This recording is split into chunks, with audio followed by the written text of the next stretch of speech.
That God cannot appear to them except in the form of bread. दुनिया में ऐसे लोग हैं जो इतने भूखे हैं कि भगवान उन्हें किसी और रूप में नहीं दिख सकता सिवाय रोटी के रूप में। बात जरा समझना। बहुत सारे लोग बोलते हैं, बहुत सारे लोग कि फलाना व्यक्ति गलत काम कर रहा है, फलाना व्यक्ति गलत काम कर रहा है, फलाना व्यक्ति गलत काम कर रहा है, वो दारू बेच रहा है, वो सिगरेट बेच रहा है, वो तंबाकू बेच रहा है, वो गुटखे बेच रहा है, वो हमाली का काम करता है, वो मजदूरी का काम करता है। इस दुनिया में जिससे आपको रोटी मिलती है, इस दुनिया में जिसके लिए जिससे आप जिंदा रहते हो, वो कोई भी काम हो वो धर्म कहलाता है। भगवद गीता में कृष्ण भी बोलता है वो कोई भी काम जिससे आपकी जिंदगी चलती हो, भले वो लोगों को लगता है कि गलत है, लेकिन आपकी जिंदगी चलती है तो वो काम धर्म है। जैसे कसाई जानवरों को मारकर मांस बेचता है, वो उसके लिए पाप नहीं है, वो हमारे लिए पाप है कि हम उस जानवर को काट के खाते हैं, हमारे लिए पाप है क्योंकि हम वहां तक जाते हैं, उस जानवर को खरीदते हैं, उसका मांस वो घर में जाकर पकाकर खाते हैं। उस कसाई के लिए नहीं, क्योंकि उस कसाई का घर ही इस काम से चलता है। आप जरा समझना, वो उसके लिए पाप नहीं है। आप समझना, एक व्यक्ति जो मार्केट में सब्जियां बेचता था, उसके पास बहुत सारे डिफरेंट टाइप की वैरायटीज की सब्जियां होती थी, उस सब्जियों में वो कंदमूल ले आया, कंदमूल उसके घर में पड़े रहे, सड़ गए। जब बुद्ध उसके घर पर आए तो उसको समझ नहीं आया कि बुद्ध की खातिरदारी कैसे करो, तो उसने उसी कंदमूल को पका लिया, और जब पकाया तो बुद्ध ने उस कंदमूल को खाया, और कंदमूल को जैसे ही खाया, मशरूम को जैसे ही खाया, बुद्ध को फूड पॉइजनिंग हो गई, बुद्ध की मौत हो गई। वो व्यक्ति बड़ा रोने लगा जब बुद्ध बीमार होकर मरने की कंडीशन में भी बहुत रोने लगा कि प्रभु ये मुझसे क्या पाप हो गया, अब तो लोग मुझे कोसेंगे कि महात्मा बुद्ध की मौत का दोषी मैं हूं। बुद्ध चिंता मत कर, तू तो एक जरिया है मुझे इस दुनिया से ले जाने का, मेरे बाद तुझे कोई नहीं कोसेगा। जो उनका बुद्ध का सबसे ज्यादा फेवरेट शिष्य था वो उन्हीं का भाई था आनंद, उनके स्वतःला भाई आनंद। आनंद को बुलाया कि मेरे मरने के बाद इसको तकलीफ भी नहीं आनी चाहिए, क्योंकि मेरा मरना ये डिसाइड नहीं करेगा, ईश्वर डिसाइड करता है, और उसी की मर्जी है कि मैं अब दुनिया छोड़कर जाऊं, तो मेरे मरने के बाद इसको तकलीफ मत देना, तकलीफ मत देना। उसका पेशा था सब्जियां बेचना, उसमें कंद खराब हो गए, वो उसकी गलती नहीं है, ऊपर वाला ही चाहता था कोई ना कोई बहाना चाहिए, बस सिर्फ कोई ना कोई बहाना ऊपर ले जाने के लिए, कोई ना कोई बहाना। जैसे रामकृष्ण परमहंस को गले में कैंसर हो गया, जिसके कारण उनको खाना भी निगलते नहीं बनता था, उनके कारण उनको खाना भी निगलते नहीं बनता था। तो स्वामी विवेकानंद ने कहा कि ठाकुर आप ये काम क्यों नहीं करते, काली माता आप पे इतनी प्रसन्न है तो क्यों ना काली माता से आप रिक्वेस्ट कर लो कि आपके गले का कैंसर खत्म कर दो। तो रामकृष्ण परमहंस जवाब देते हैं कि मुझे मांगने की जरूरत नहीं है, मैं चाहूं तो मेरी सिद्धियों से कैंसर खुद ही खत्म कर सकता हूं, लेकिन मैं अपनी सिद्धियों को ये शारीरिक चीजों के लिए खत्म नहीं करना चाहता। अपनी माता को आदेश नहीं दे सकता मैं, अगर मेरी माता चाहती तो खुद ही मेरे गले का कैंसर खत्म करती, लेकिन मेरी माता नहीं चाहती है तो मैं उसी आदेश में खुश हूं। मैं अपनी माता से कुछ मांगूंगा नहीं अपनी इस शारीरिक जीवन के लिए। ऐसा है तो वो ऐसे ही रहने, तो भले कैंसर से मेरी मौत होती है वो चलेगा, और कैंसर से ही उनकी मौत हुई है। साईं बाबा बहुत सिद्धि जीवी थे, साईं बाबा की मौत कैंसर से हुई, बीमारियों से हुई है, बहुत बीमारी आ रही है साईं बाबा को। फिर हम सोचते कि अभी लोग सीढ़ी जाते हैं बहुत सारी चीजों से मांगने के लिए, प्रभु ऐसा कर देना है, प्रभु ऐसा। आपको पता है उनकी मौत ही बीमारी से हुई, कैंसर से हुई। नो वन नोस, हम उनसे जानते हैं कि भगवान मेरी बीमारियां दूर करना। आपको नहीं लगता कि वो व्यक्ति खुद की बीमारी दूर नहीं कर पाया? पर इसका मतलब ये नहीं कि वो भगवान नहीं। जो व्यक्ति अपनी इच्छा ही ना करे, जिसमें कुछ पाने की लालसा ना हो, वही तो ईश्वर है।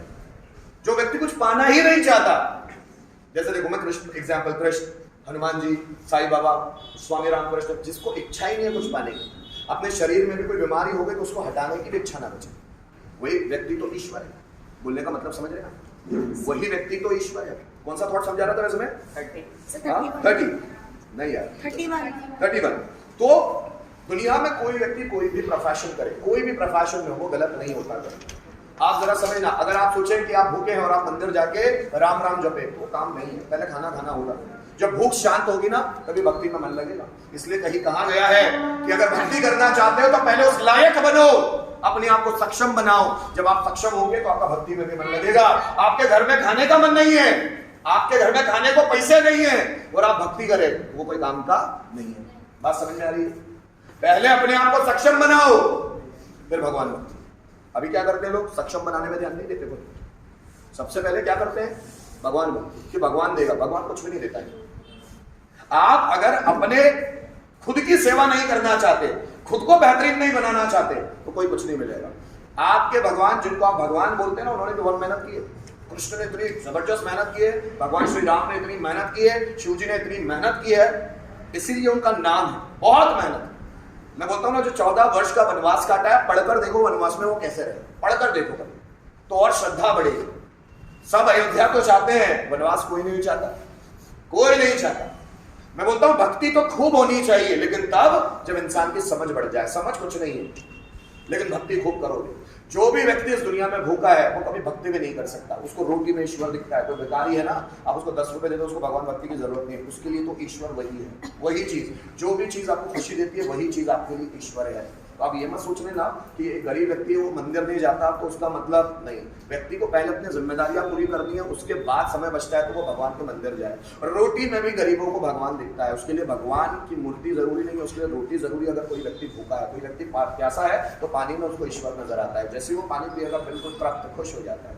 ईश्वर का मतलब क्या है? तृप्ति है। अगर आप तृप्त हो कोई भी चीजों से, जैसे हनुमान जी तृप्त है, उनको कोई चीज नहीं चाहिए संसार की। रामकृष्ण परमहंस कोई चीज नहीं चाहिए। स्वामी विवेकानंद दुनिया की कोई चीज नहीं चाहिए। साईं बाबा फटे कपड़े हैं, सिलकर पहनते हैं, कपड़ों की लालसा नहीं है, चप्पल नहीं है, नंगे पैर घूमते हैं। कोई अच्छा खाना नहीं खाना है, चाहे तो उनके भक्त लोग बहुत अच्छा अच्छा खाना देते, लेकिन वो भीख मांग के ही खाते हैं। उनको मजा आता है, मजा आता है ऐसी चीजों में। लोगों के दुख दर्द वो ले लेते हैं उस भीख के थ्रू, उनको मजा आता है। वैसे तो क्या वो अपने मन से चीजें नहीं ला सकते? बहुत सारी सिद्धियां थी उनके पास, साईं बाबा के पास भी। तो क्या वो अपने मन से अच्छे अच्छे खाने की चीजें नहीं ला सकते? जिनकी इच्छा ही खत्म हो गई हो, ईश्वर वही। और व्यक्ति को हर चीज में ईश्वर नजर आता है। जैसे अभी आपका ईश्वर है आपकी पढ़ाई को छोड़कर किसी और ईश्वर को मंदिर मस्जिद में मत ढूंढो। जो वर्तमान में आपके पास चीजें हैं वही आपका ईश्वर है। जिस चीज के लिए आप भाग रहे हैं वही आपका ईश्वर है। पहले पैसे कमाने पर सबसे ज्यादा ध्यान दो, पैसे में ईश्वर नजर आना चाहिए। पैसे कमाने पर सबसे ज्यादा अपनी जॉब के लिए अपने आप को तैयार करो, अपने बिजनेस के लिए अपने आप को तैयार करो। जिस चीज की कमी प्रेजेंट में नजर आ रही है उस चीज के लिए काम करो। मंदिर मस्जिद में ईश्वर को मत ढूंढो, वो आपके पास ही मौजूद हो जाए। जो आपका वर्तमान है उसी पर सबसे ज्यादा ध्यान दो, क्योंकि वर्तमान ही ईश्वर है। अगर आपके घर में गरीबी और आप मंदिर मस्जिद जा रहे हैं तो आप अपना टाइम वेस्ट कर रहे हैं, कुछ भी नहीं होने वाला। आप अगर घर में गरीबी है तो काम धंधे करना शुरू करो, कहीं मजदूरी करना शुरू करो, कहीं काम करना शुरू करो, कहीं से भी शुरुआत करो, लेकिन घर की गरीबी दूर करना पड़ेगा, तभी ईश्वर भी आपसे खुश होगा। आप समझ रहे हो? जाके भीख मत मांगो उससे, घर की स्थिति ठीक कर दो, मेरे बगल में बहुत गरीब, वो भी हंसता होगा ऊपर। अरे तो तू ही तो है जो घर की गरीबी दूर करेगा। मैं थोड़ी दे दूंगा तुझे कि अलादीन का चिराग दे दूंगा तेरे को, फिर तो जिन निकालेगा और जो चाहे वो मांग लेगा। तू ही तो है वो कि जो घर की गरीबी दूर करेगा तेरे। मैं क्या कर सकता हूं उसके लिए? मैं फोकट में दे दूं तुझे? क्या ईश्वर ऐसा होता है कि फोकट में दे देता है? फोकट में दे दे आपको सब चीजें? वो मेहनत करनी पड़ती है भाई, सबने अपनी मेहनत से पाया है। राम अगर अयोध्या का राजा भी बने अपनी मेहनत से बने। भाई रावण को मारा है, आपने दम था तो रावण को जाके मारते? अरे युगों से नहीं मार पा रहा कोई उनको, राम ने जाके मारा। युगों से नहीं मार पा रहा था कोई उनको, हिम्मत ही नहीं थी किसी की मार पाए, देवता नहीं मार पा रहे थे उनको, किसी में हिम्मत ही नहीं थी। तो अयोध्या का राजा बनने का भी हक उसको है जो रावण को मारेगा। सफलता पाने का हक भी उसको है जो संघर्ष दिखेगा। समझ में आ रहा है? और मखमल के या रेशम के गद्दे पे भी सोने का हक उसको है जो जंगलों में चल के वनवास जिसने काटा हो, जिसने कांटों पर चला हो, जिसने पत्थरों पर सोया हो, उसी को हक है कि वो अयोध्या का राजा बनेगा। राजा बनने के लिए क्वालिटी लगती है मेरे बच्चों, आया ना? वैसे अगर आप अपनी जिंदगी में राजा बनना चाहते हो तो उसके लिए क्वालिटी लगेगी, और क्वालिटी आएगी मेहनत से, संघर्ष से। संघर्ष करने के लिए तैयार नहीं तो राजा बनोगे नहीं। जो सोचता है कि काम चोरी करके मेरा काम निकल जाए, कभी उसके हाथ सफलता नहीं है। तुक्के से सब मिल जाता है, लॉटरी भी तुक्के से लग जाती है। कभी कभी कोई व्यक्ति सफल हो जाता है तुक्के से, लेकिन वो सफलता पर कितने दिन टिके रहेगा वो उसकी मेहनत बया करेगी, उसका काम का स्टाइल बया करेगा। लॉटरी लग जाती है, पर लॉटरी की लगने की संभावना 100 में से 1% है। लग गई, चलो लॉटरी लग गई, 2 करोड़ की लॉटरी लग गई, IPL 1 करोड़ से ज्यादा के प्राइजेस, 1 करोड़ की लॉटरी लग भी गई। लेकिन अगर पैसे आपके पास आ भी गए और पैसों को खर्च करने का आपके पास तरीका नहीं है, आपका दिमाग नहीं कि कैसे उसको सिस्टमेटिकली खर्च करना है, तो जल्दी खत्म हो जाएंगे। इसलिए कहा जाता है अगर कोई गरीब है, कोई गरीब बाप है, उसका बेटा अगर गुणों वाला पैदा हो गया तो वो गरीबी से रईसी की यात्रा कर लेगा। और अगर कोई बाप बहुत रईस है और अगर उसका बेटा ही दुर्गुणों से भरा हुआ है तो पूरी संपत्ति खत्म कर देगा। ये माइंड भी तो चाहिए ना, आपको सब कुछ राजपाट मिल गया तो ये माइंड भी तो चाहिए उस राजपाट को संभालने के लिए। और वो माइंड बनेगा तब जब उस माइंड ने बहुत सारे संघर्ष झेले होंगे, तभी तो माइंड बेहतरीन बनेगा, क्रिएटिव बनेगा। क्या मेरी बात समझ में आ रही है? पहले वो काम करो जो अपने लिए जरूरी है। जैसे गरीब के लिए रोटी ज्यादा जरूरी है, भूखे के लिए सबसे ज्यादा रोटी जरूरी है, वैसे ही हमारे लिए हमारे काम ज्यादा जरूरी है जो प्रेजेंट में है। अब आप आलसी करते हो तो कोई दिक्कत नहीं। ठीक है, कोई और थॉट?